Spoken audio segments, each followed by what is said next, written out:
For edifying and refreshing contents, watch Revival in Reformation Television. You will not be disappointed. This is Revival in Reformation Television. Keep watching. Welcome one more time to Revival and Reformation. That's our flagship, and that's where the concentration is focused on our contents to bring Christ to the church, to bring reformation, that Jesus may be the focus of the church, that we may understand Scripture, that we may understand testaments, dispensation. That's very crucial for us at Revival and Reformation Television.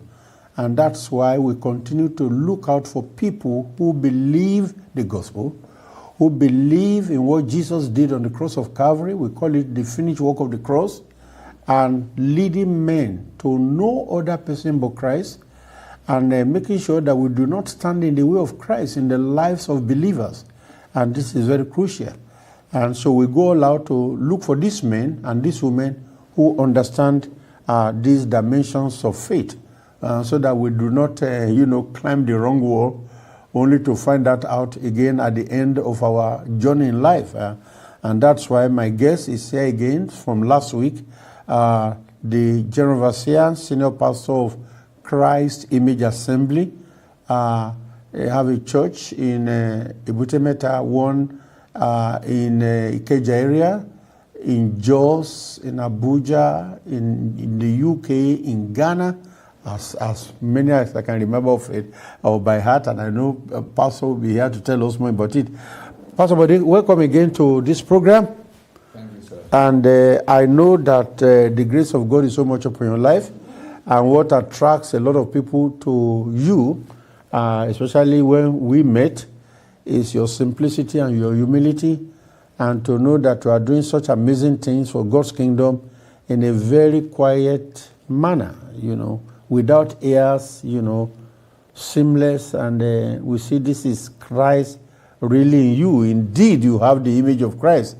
Last week when we were talking about these, attributes and these gifts and grace of God, I remember Galatians then, I was trying to quote Galatians 4:19, my little children, for whom I labor in birth again until Christ is formed in you. And I like the reference you made to Exodus, where God called the children of Israel a company, a kingdom of priests, showing us in the New Testament that every believer will be what only the priests could be in the old. And I'm so excited about that. So we are the salt of the earth and the light of the world, as Jesus tells us. And apart from preaching the gospel, engaging in missions and, doing those things to bring men to the knowledge of the Son of God, there are other ways we also minister the gospel to people. So many other ways. And we would like you to help us in some of those ways. What should churches be doing? The church of Christ. Of course, if you say the church, it should be of Christ anyway. But when I say the church of Christ, I'm being so emphatic, I'm being specific. What should the church of Christ be doing if we want to understand as the salt and the light of the world? Are we supposed to close our eyes to the challenges of the world and say, well, since they have not come to Christ, so let's just leave them, whatever may, let it happen to them? Pastor Bode? Thank you so much for that question.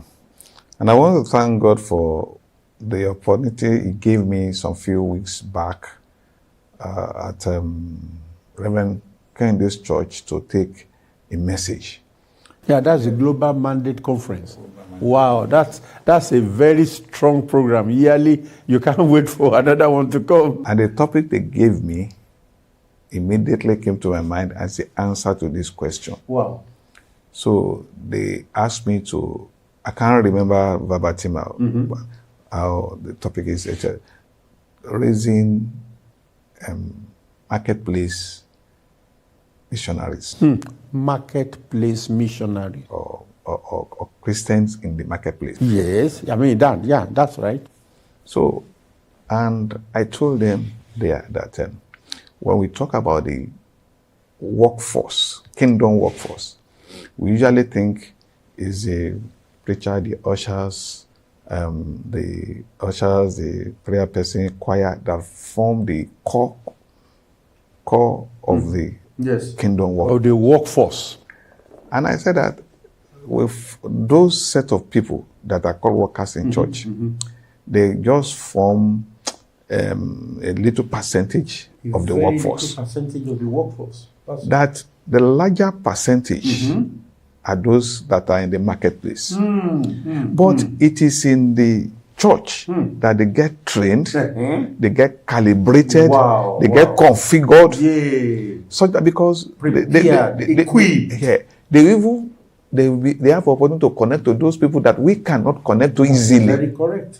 So if they are well crafted there, if they are well prepared there, and they become the managing director of a bank, managing director of all company, what I cannot do as a pastor, even people I cannot bring as a pastor, they will reflect Christ and they will bring them to Christ easily, more than we can do. Some people will not want to come, some people to a certain religious setting, they don't want to go to church because when some people get to a certain height in life, they mix with certain people and they don't look at church as a place to really they can give high priority to. But if in the places that the boardroom and all those places, they now see somebody that is reflecting Christ, that person, with the connection that person can affect their life, and will bring them to church, and they will now come into the core. Pastor Bode, this is very powerful, you know. I think it was something that Paul learned by fire by force. In Acts 16, you know, they met this damsel who made money for her master through fortune telling, and he was saying good things about Paul, you know. These are the men that teach us the way of God. And he's been doing that for many days, but Paul just picked it. No, this is not the right spirit. And, you know, cast out the devil, and then they got into trouble. They dragged him to the marketplace. So Paul must be, you know, I just thought about this a few years ago. Paul must be wondering, okay, this marketplace must be strategic, must be a mission ground, a mission field. So in the next chapter, chapter 17, you now see Paul going to the marketplace to engage them. Because that's where policies are made. That is where money exchange and transaction, heavy amount of money, passing, exchanging hands. And after that, you know, it comes to about, you know, 4, 5 in the evening. They have worked so hard in the day. They want to relax with some, you know, champagne and things to celebrate their success. The day they are very successful. So Paul did not ignore that. So I like what you have said, to equip them in the church, to give them everything they will need to be Christ's ambassadors in the marketplace. That is one. Pastor, can we know more? What do you do in your church? Because, I mean, it's like I'm putting words in your mouth. Anyway, I've heard about some things that you do that are very rare, that is very uncommon. So now you are training your members. And I'm sure a pastor would like to hear this, and every believer, that, you know, and so you erase that from your mindset. The workers, the ushers, the choristers in the church are the one responsible. No, you know, God has called the whole church to take the whole gospel to the whole world in whatever area. And that's why we're talking about the 7 mountains of influence. Wherever you are to represent Christ. So what should churches be doing to affect society, to make them look back and say, hey, there's a people here, we need to pay attention to them, like they would do to Paul the Apostle? Pastor Bode. So the orientation we gave them in our church is that church is a training ground. A true church is a training ground. Yes, sir. Where people are trained. That even this Christianity is really displayed and correctly practiced in the world. That in the church, you say everybody will behave himself. Everybody is nice in the church. Everybody is nice. Even if you step on my feet, I will say, don't worry, no, you are my brother. So where we know whether you are a Christian or not is when you are in your various secular assignment and whichever place you are, and you are not the one that will tell them you are a Christian. Oh. They will now, these people that now say this person is because the unbelievers, they know he's a Christian more than even pastors. More than even pastors.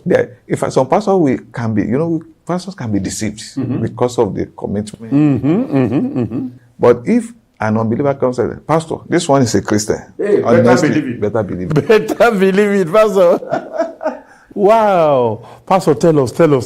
This is flowing. If the man in the marketplace can say, Pastor, this is your member.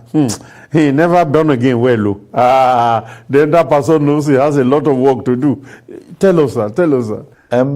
I used to tell my members that what gives me pride is when somebody is looking for work and I get him introduced to a place. And by the time he's resigning and going to another one, that they call me. They say, can you send us one of your members to come? I said, that one gives me credibility. So, and that means he has well represented Christ and what he has been taught. Yes. And I hope you still have more of these people. Come on. Yeah, we have more. But the way some teachers are flying around that are polluting. So, but we still consider what they are doing. Yes, and that's why, even for me to recommend somebody, I've told them, people I'm not sure of, I won't recommend. Definitely. Because there are some, I call them Christian prostitutes. So you know that they just want to take advantage. Wow. They want to take advantage. Maybe they know you are connected to this, and they say, please, I can't do this. But those ones that we are sure of, we'll recommend them. The one we have mentored, the one we have taught about Christ, and who have embraced our teaching of Christ. Those who have trained to be like Christ. Those who are to occupy till he comes. Pastor, but they tell us about your social program, the one you do every now and then, not just at December, but at least December is a time of felicitations, celebration about the birth of our Lord Jesus Christ. And we say it's a season of love. We share, with the less privileged in society what we have, what God has given to us. And I know that sometimes, at different points, I heard about the just something that we had 2 years ago and last year. Yeah, tell us about that, sir. Yeah, actually, the orientation God gave us when we started, that this is going to be a mission-oriented church. So mission-oriented, and that the mission is the vehicle we are going to use to achieve the vision He has given us, making raising a kingdom of priests. Yes, that is true mission. Now God opened our eyes to what He was saying, what He was telling us then, that mission is not only when somebody packs his bag and go to the bush. Now, anywhere where there is need, even around you, it's a mission field. It's a mission field. So we have missionaries in the villages, in those places, but all our centers, we told them, within your location, identify a mission field. A mission field. Like one of our churches in Lagos here, the one in Mango area. Yes, I go that time we had one mission field in Ibadan. But just at the back of that estate there were some boys who were into drugs, taking in their hymns, and living a rough life. Then we said that we wanted to go to another mission field. He said it's almost 100 kilometers away at the back of our house. Wow. So what we now do is that on Sunday, some of our pastors, we will get people that could not just people that can be swayed. So they will go, when we are having service, they will go there like they are having service with these boys. Wow, wow. And as they are talking to them, some of them will be taking this and they'll be puffing it in their face. And some Sundays we just tell them in the church that we hold services and all of us are going to that place, and then we start engaging them. And later on, it was like fun to those people. But they started liking us somehow. Somehow. Because when we get there, apart of that, then we invited them to church and we told them that after the service, there will be food. Lunch will be served. I like that. Those few of them came during service, but as we were about to close the service, all of us just rushed in. Whoa! To target the promise. I like that. And then we now preached the message. And some of them, a few of them, really, in fact, some of them were crying. And they now told us that the Bible study people are saying, come and start one in our midst. Oh. That was only, I'm talking about only Kere. Wow, area, yes. That's why we now started Bible study there. Wow. One of their tough guys, one that is very tough, one of their leaders, got born again. Wow. And he started coming to church. Wow. And when the other people heard about it, I forgot the name they gave him, the nickname they gave him. They said, eh? Especially when we go there on Sunday and they will say, eh? You too, I forgot his name. This name, one funny name I suggest, I suppose. It became serious. So I said, yes, he has accepted Jesus. Ha. So that one now brought some other people. You can imagine the bandwagon effect. Background. When a notorious leader turns to the Lord, he must have a follower. But then something happened. They just called me one day that this guy that I said was born again, that had been arrested by police for armed robbery, and they are in one station somewhere in Abuja or somewhere. So I now sent one of our pastors there. I just said they should go there and investigate what's happening. He now said that he has not been doing that thing again, but that day they persuaded him to follow them. And when they were snatching the car, the other people ran away. It was only him they called. Oh, and that's the love of God, you know. That's the So love now of God. told them the story of the guy. And we told them that we are ready to compensate the owner for whatever harm that is done to his car. The car was not taken, but he was saying that the key was those key that are special, it was thrown into the water, so that they are going to use they are going to order for the key. Yes. So we said we will pay for that key. And so the police now said that, wait. You, a church, you want to pay for somebody. Well, if it's within our power, we will release him. But let the owner of the car. Come and, So when the owner of the car came, the man had to be a Muslim. So when they now told him the story, and I said, wait, what I hear is that church usually take money from people. You don't know this person. You want to come and pay for him. For what? Just like Christ paid for our sins on the cross of Calvary, Pastor Bode. And I told the police, well, if they pay for my key, you can release it. Because they wanted to transfer him to the, what they call it, SAR something. And that was how they released him. When he now came to church, his mom, his dad, his relative followed him. Because that time he was now more sober. And the parents came just to thank us because they thought that they were transferring him to his house in the Kenya. That would be the end of his life, something. Yeah. And that was how his family just came. So I'm just giving an example I know. of This that. really, oh my word. So, this is amazing. So we have mission in prison evangelism, in all the, Badagry prison, Ikoyi prison, maximum prison, maximum prisons. In fact, one of our church members is the chaplain of Kirikiri. So we engage in Kirikiri maximum, prison evangelism. Yes, sir. We engage in garage evangelism, issue garage. In fact, when we started, we were just going there, and then they started gathering, and then later on, we have adult, elderly talks and young talks. Elderly talks. There's hierarchy. Hierarchy, yeah. That day, one of our pastors, we went together as he was preaching. We do Bible study. Yeah.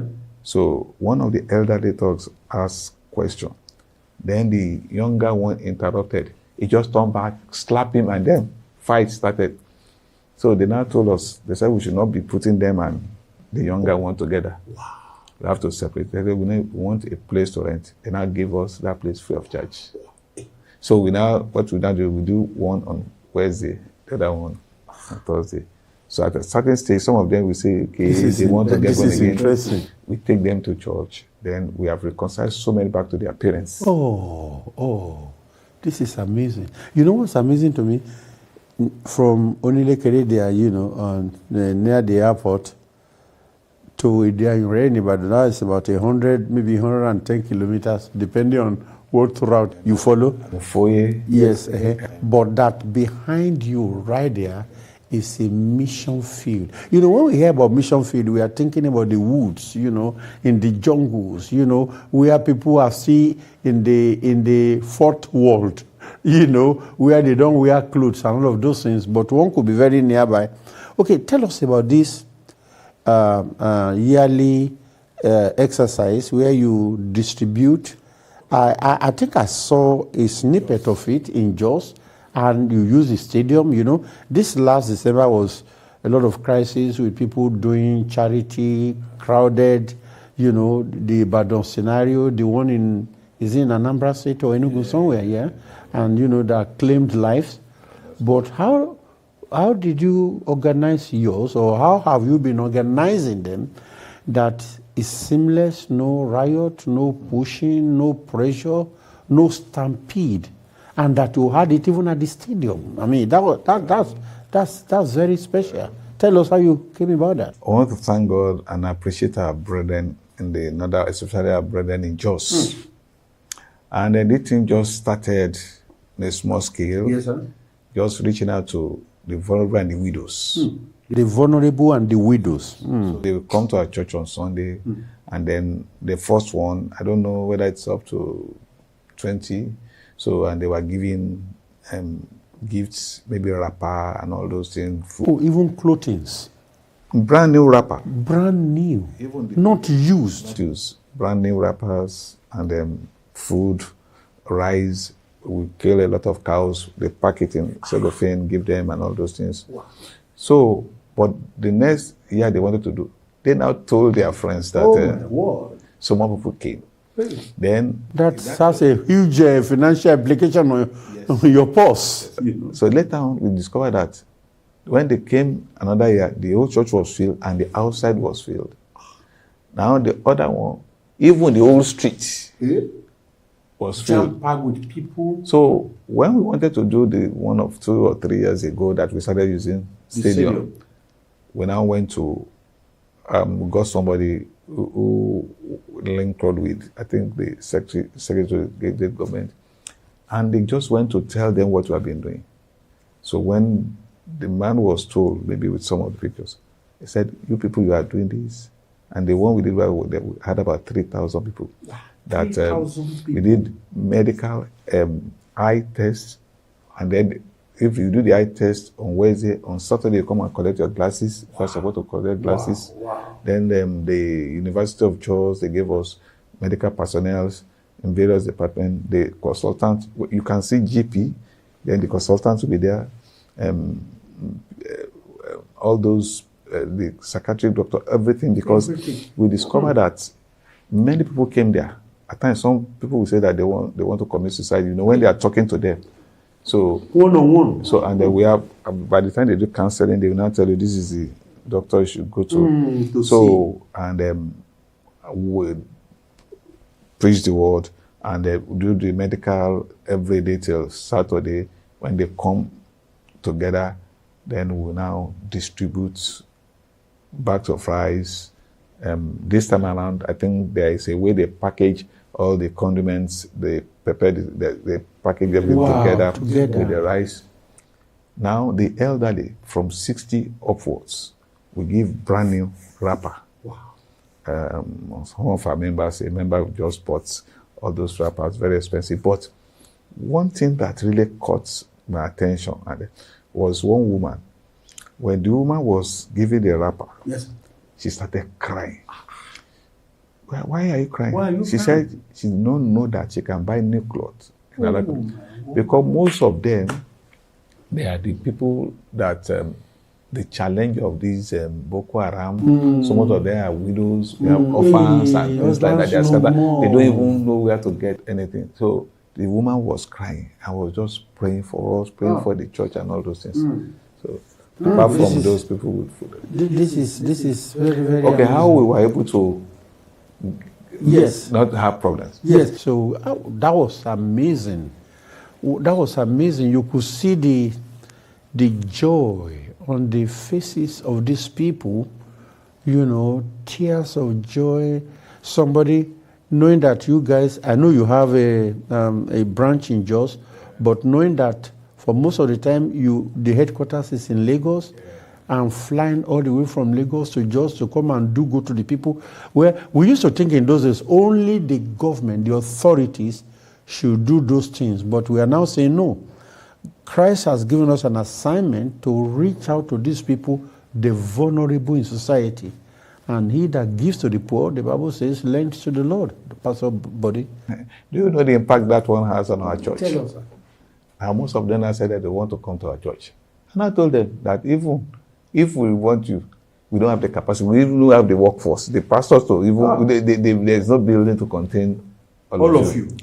So they said they still want to, that this church is meeting their need. I said, so we now get them into 18 clusters because they came from various local governments. Yes, of the state.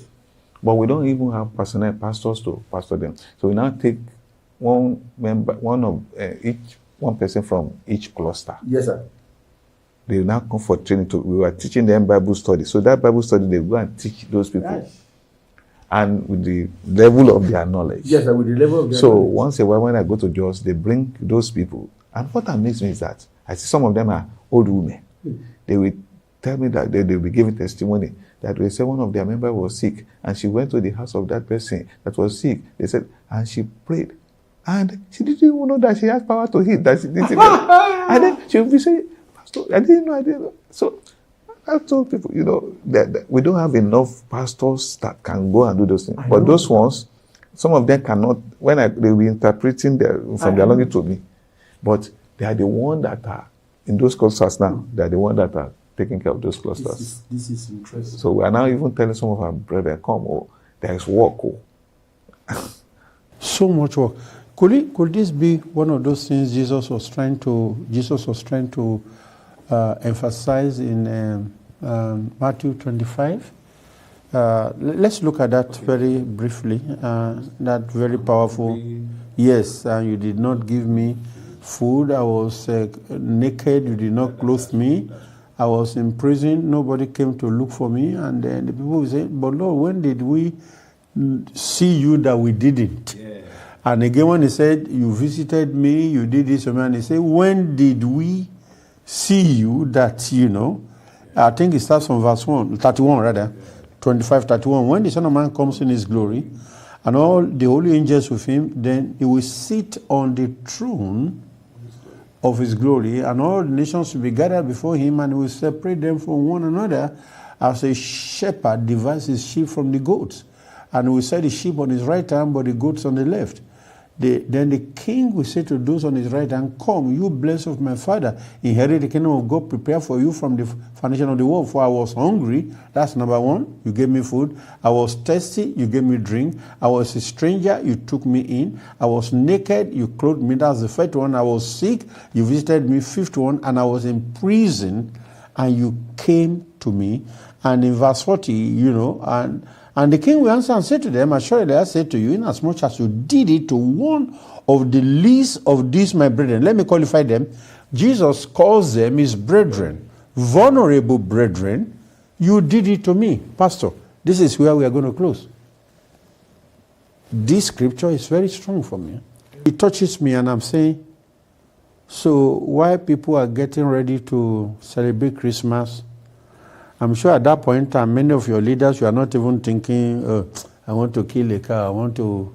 Your concern is how to make these vulnerable people happy. How do you feel, sir? Yeah. And how do you gather this, funding from your members, to do this?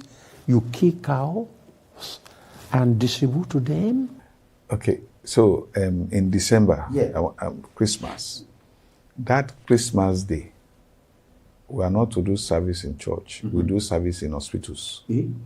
So what happened is that we come to church, and then we will get truck that we get.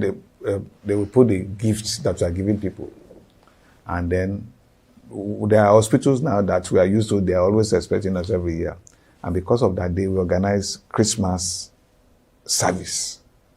And in those hospitals, especially the government hospital, you will see the representative of governor will come there.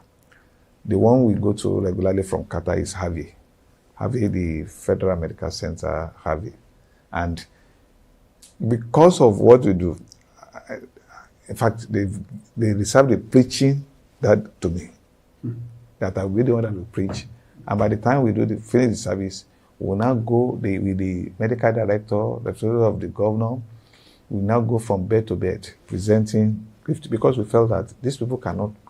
These are the people that they would have wished that they can go to church, but so we feel that this is we do church in. We bring the church to them.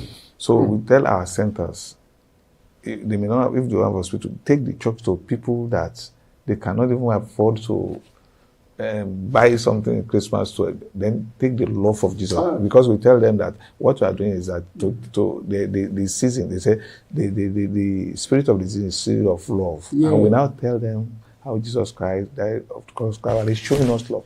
But God, he has sent us to practically demonstrate that love.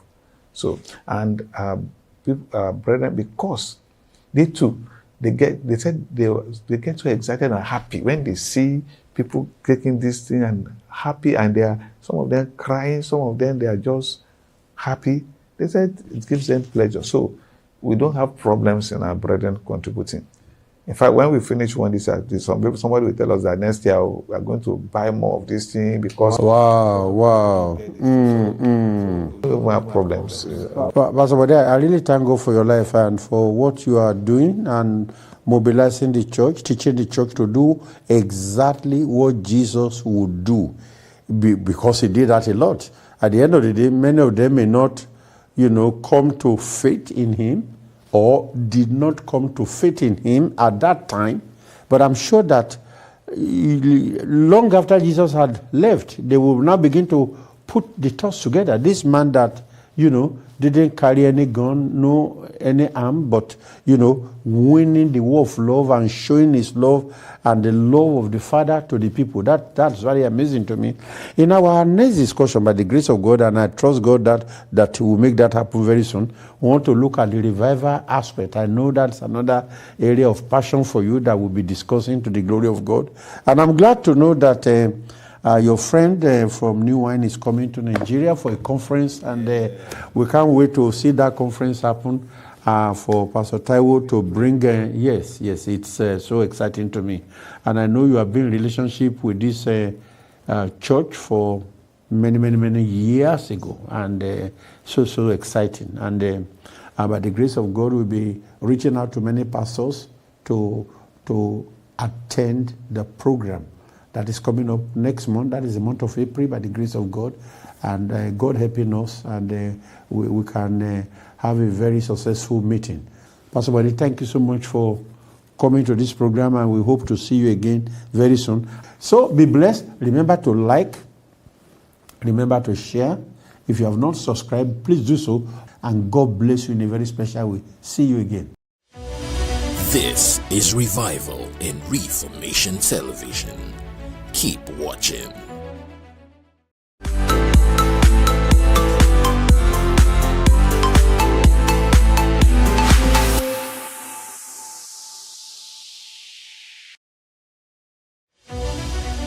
Thanks for watching Revival and Reformation Television.